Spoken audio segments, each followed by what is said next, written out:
Soode kuivatamine ehk looduse allutamine inimeste seatud reeglitele oli nõukogude ühiskonnas hinnatud.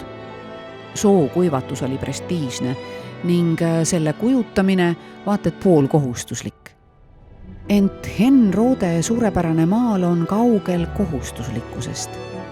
Kunstniku maalimislaad on ebakonventsionaalne.